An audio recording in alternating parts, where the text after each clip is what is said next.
பாரதிய ஜனதா கட்சியின் சார்பில் திரு அஸ்வத்தாமன் அவர்களை அன்போடு அழைக்கின்றேன்.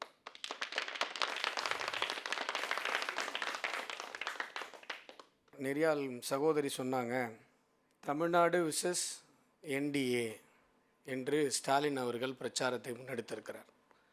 தமிழக மக்கள் நாங்கள் தமிழ்நாடு விசஸ் திமுக என்கிற பிரச்சாரத்தை முன்னெடுத்திருக்கிறோம்.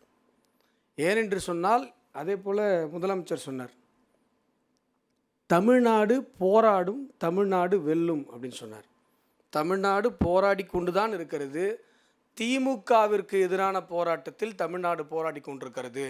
அந்த போராட்டத்தில் மே 4ஆம் தேதி தமிழ்நாடு வெல்லும். இந்த தேர்தல் 5 ஆண்டுகளுக்கு ஒரு முறை நடக்கிற தேர்தல் அல்ல. நம்முடைய அடுத்த தலைமுறையை அழித்து கொண்டிருக்கிற திமுகவை தூக்கி எறிவதற்கான தேர்தல் என்று மக்கள் உணர்ந்திருக்கிறார்கள். அண்ணே, இது விஜய் டைலாக் மாதிரி இருக்கு. இல்லை, விஜய்க்கு எழுதி கொடுத்துருப்பாங்க. நான் ஏதாவது எழுதி பேப்பர் வச்சு படித்து பார்த்துருக்கீங்களா? ஆகையால் இன்றைக்கு நீங்கள் தமிழகத்தில் மக்கள் அனுபவித்து கொண்டிருக்கிற பிரச்சனைகள் எல்லாமே அடுத்த 50 ஆண்டுகளுக்கான பிரச்சனை.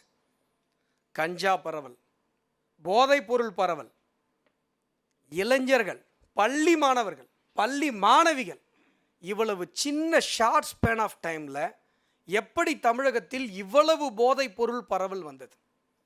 அம்மையார் ஜெயலலிதா அவர்களுடைய ஆட்சி காலத்தில் கள்ளச்சாராயம் ஒரு இடத்துல காய்ச்சப்பட்டு மாற்றாங்க அப்படின்னு சொன்னால் அந்த இன்ஸ்பெக்டரை சஸ்பெண்ட் பண்ணாங்க. அந்த மாதிரி ஸ்டாலின் அவர்கள் ஒரு நடவடிக்கை எடுத்திருந்தால் கூட இந்த கஞ்சா மாஃபியா, ட்ரக் மாஃபியா, கள்ளச்சாராய மாஃபியா கட்டுப்படுத்தப்பட்டிருக்கும். மரக்காணத்தில் 21 பேர் செத்து போனாங்க. காவல்துறை நடவடிக்கை எடுக்காத காரணத்தினால, முதலமைச்சர் மெத்தனம் காட்டிய காரணத்தினால எங்கள் கள்ளக்குறிச்சியில் 66 பேர் இறந்து போனார்கள். இப்படி தமிழகம் சந்தித்து கொண்டிருக்கிற எல்லா பிரச்சனைகளுமே அடுத்த 50 ஆண்டுகளானாலும் சரி செய்ய முடியாத பிரச்சனைகள். இங்கே இயற்கை வள சுரண்டல், மலைகள், நதிகள் சுரண்டப்பட்டு கொண்டிருக்கிறது. குப்பைகள் எல்லாமே ஒன்று நதிகளில் கொட்டப்படுது, இல்லைன்னா ஏரிகளில் கொட்டப்படுது, இல்லைன்னா குளத்தில் கொட்டப்படுது. அதிமுக ஆட்சி காலம் இருந்தவரை பாரத பிரதமருடைய ஸ்வச் பாரத் திட்டத்தில் குப்பையை ப்ராசஸ் பண்ணுற யூனிட் எல்லா நகரங்களிலும் எல்லா ஊராட்சிகளிலும் அமைக்கப்பட்டு அந்த குப்பை உரமாக மாற்றப்பட்டு விவசாயிகளுக்கு தரப்பட்டது. இப்படித்தான் மத்திய அரசாங்கத்தினுடைய திட்டங்கள் எல்லாம் இங்கு பாழ்படுத்தப்பட்டு கொண்டிருக்கிறது. 100 நாள் வேலை வாய்ப்பு திட்டம், எத்தனை போலி என்ட்ரிகள் கிராமத்தில் இருக்கவங்களுக்கு நல்லா தெரியும்.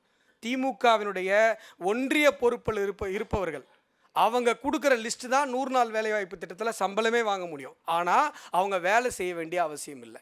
அவங்க பெங்களூரில் இருக்காங்க, சென்னையில் இருக்காங்க, வெளியூரில் இருக்காங்க. ஆனால் கிராமத்தில் ஏரியில் வேலை செய்ததாக பொய் கணக்கு காட்டப்பட்டு சம்பளம் வாங்கி கொண்டிருக்கிறார்கள்.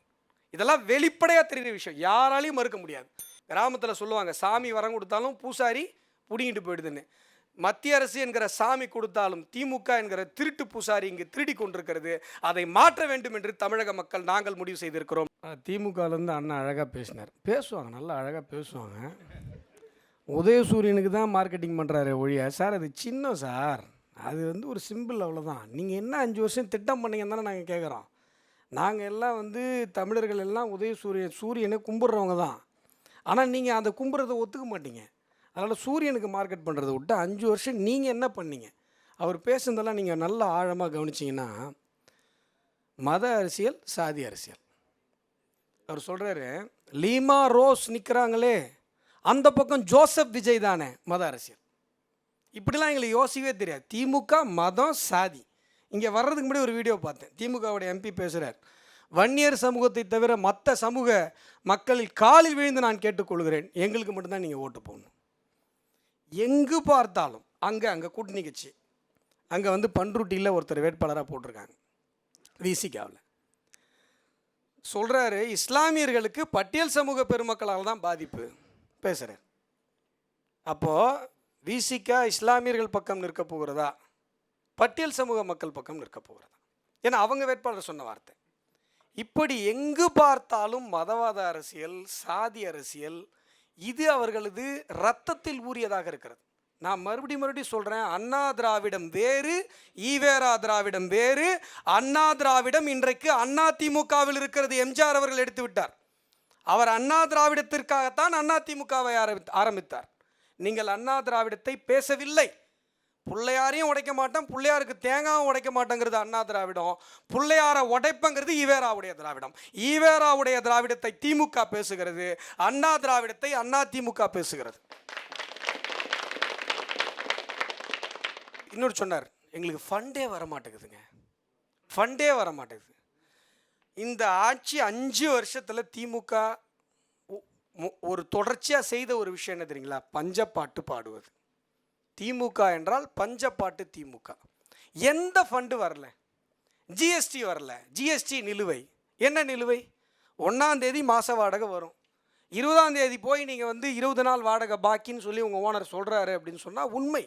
ஆனால் அந்த 20 நாள் பாக்கியை 1ஆம் தேதி தான் தர முடியும். 10 மணி பஸ்ஸு 10 மணிக்கு தான் வரும். நீங்கள் 9:45 போய் நின்று 15 நிமிஷம் லேட்டுன்னு சொன்னால் அது லாஜிக் கிடையாது. அப்படித்தான் திமுக இத்தனை நாட்களாக அரசியல் செய்து கொண்டிருக்கிறது.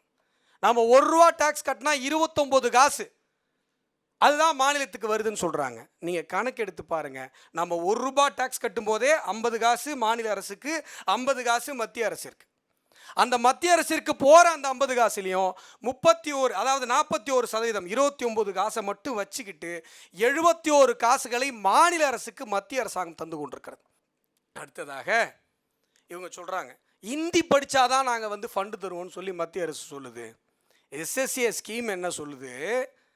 ப்ரைவேட் ஸ்கூலில் இருக்கிற அதே இன்ஃப்ராஸ்ட்ரக்சர் நாங்கள் கவர்மெண்ட் ஸ்கூலுக்கும் தரோம். உண்டு உறைவிடை பள்ளிகளை நாங்கள் கட்டுறோம்.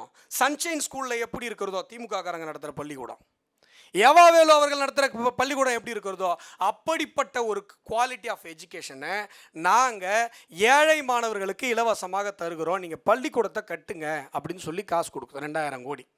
நீங்கள் என்ன தெரியுமா சொல்கிறீங்க? கட்ட மாட்டோம் சார், ஏன்னா ஹிந்தி உள்ளே வந்துடும். எப்படி ஹிந்தி உள்ளே வரும்? 3ஆவதாக ஒரு மொழி. ஏன் தெலுங்கு பேசுகிற பெருமக்கள் தமிழகத்தில் எவ்வளோ பேர் இருக்காங்க? கன்னடம் பேசுகிறவர்கள், மலையாளம் பேசுகிறவர்கள் எவ்வளோ பேர் இருக்காங்க?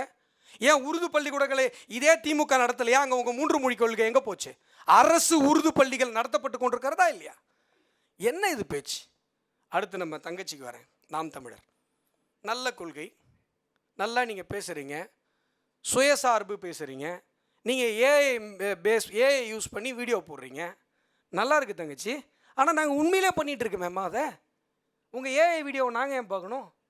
நீங்கள் என்னென்னலாம் சொல்லிக்கிட்டு இருக்கீங்களோ அதை இத்தனை வருடங்களாக நரேந்திர மோடி அவர்கள் செயலளவில் செயல்படுத்தி கொண்டிருக்கிறார். அதை மறந்துடாது. சீமான் அண்ணன் வீடியோ போடுறார், நல்ல அருமையான ஒரு வீடியோ. கேஸை நம்ம ஏங்க எதிர்பார்க்கணும்? ஃபாரின்ல இருந்து வருது, இறக்குமதி எண்ணெயை நாம் ஏன் எதிர்பார்க்கணும்? பயோகேஸ், மாட்டு சாணத்திலிருந்து இயற்கை எரிவாயுவை நான் தயாரிக்க வைப்பேன், அதை அரசு வேலையாக மாற்றுவேன். ஏஐ வீடியோ அழகாக போட்டிருக்காங்க. ஏன் இவ்வளோ கஷ்டப்பட்டு ஏஐ வீடியோ போட்டிங்க?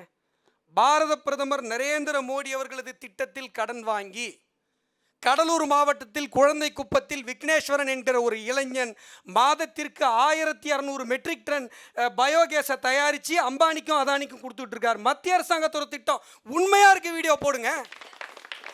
ஏஐ பேஸ் வீடியோ போட்டு மக்களை ஏமாற்றலைங்க, உண்மையிலேயே செயல்படுத்தி கொண்டிருக்கிறோம். நீங்கள் ஒரு இடத்துல சிலிண்டர் தட்டுப்பாடுன்னு காட்டுங்க. கொஞ்ச நாள் வியாபார சிலிண்டர் முறைப்படுத்தப்பட்டது, ஆனால் வீட்டு சிலிண்டர் எங்கேயுமே தட்டுப்பாடு இல்லை. ஹார்மூஸ் நீரிணையிலிருந்து அதிமுக சகோதரர் சொன்னது போல சிங்கம் போல இந்திய கப்பல்கள் மட்டும்தான் அங்கு வந்து கொண்டிருக்கிறது. இது உலக அரங்கில் இந்திய தேசத்தினுடைய பெருமையை நிலைநாட்டிருக்கிறது. நீங்கள் சொல்கிற அதை பயோகேஸ் திட்டம் அரசு வேலையாக ஆடு மாடு மேய்ப்பதை தராமலேயே நீங்கள் உங்கள் வீட்டுக்கு பின்னாடி சாணத்தையோ வீட்டு ஆர்கானிக் கழிவுகளையோ பயன்படுத்தி நீங்கள் பயோகேஸ் தயாரிப்பதற்கு மத்திய அரசாங்கம் 30,000 கொடுக்கறது. மாடு வளர்க்குறீங்களா? 12,000 கொடுக்குது. நான் எங்கள் கிராமத்தில் பல பேருக்கு வாங்கி கொடுத்துருக்குறேன். செல்ஃப் ரிலையண்ட், சுயசார்பு. ஏஐ வீடியோ பண்ணுறது ஈஸி தங்கச்சி, ஆனால் நாங்கள் களத்தில் செயல்படுத்தி காட்டி கொண்டிருக்கிறோம். நீங்கள் உண்மையிலேயே சுயசார்பு உங்களுடைய தத்துவம் என்று சொன்னால் நீங்கள் பாஜகவை ஆதரித்திருக்க வேண்டும். வார்த்தைகளை நிறைவு செய்கிறேன். நன்றி, வணக்கம். இனி செல்லும் இடமெல்லாம் செய்தி. தந்தி டிவியின் வாட்ஸ்அப் சேனலை ஃபாலோ பண்ணினா செல்லருக்கும் இடமெல்லாம் செய்தி. இதோ QR கோட், இப்பவே ஸ்கேன் பண்ணுங்க, ஃபாலோ பண்ணுங்க.